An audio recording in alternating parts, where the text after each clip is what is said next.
I'm convinced that our world needs, and in particular the business world, needs a different type of leadership and different type of leaders.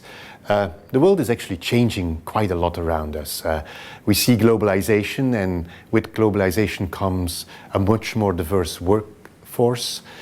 We see the influence of internet, the availability of information, actually I would say the information overload with which all of us are confronted. Because of the globalization, our world has also become a lot more volatile, uncertain, there's a lot more complexity, and many of the problems that businesses are confronted with today require actually collaboration between business, government, and the third sector, the civic sector, the NGOs. And that in order to work in order to operate effectively in such a world, we probably need different types of leaders.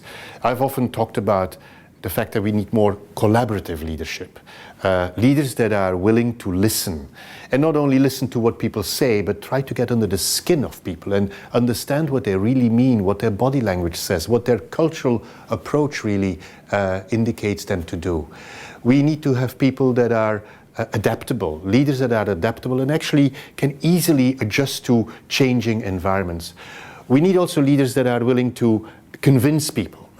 We live in a world of knowledge workers. We know here in Singapore in particular that the government has the intention, for example, that more than 40% of the cohort of every age will go to university. That means that in a few years from now, quite a few of our employees will be knowledge workers. They often want to be treated differently. They want to be convinced. They want to listen to arguments. So a third characteristic of a good leader is the ability to be able to convince people, to argue with people, to seduce them almost. And a fourth characteristic is to be collaborative, to be working in networks. The world has become a large network, social networks, global networks for companies, political networks for governments. We all work in networks.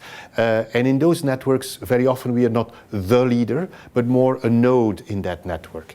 And the ability of collaboration, the ability to actually work together with other people is, in my opinion, one of the strongest needs for future leaders. So, in particular in business, the world that I know better, I have to say, in particular in business, I think we really need that collaborative leader that can collaborate, that can listen, that can convince and seduce people, and that is also very adaptable.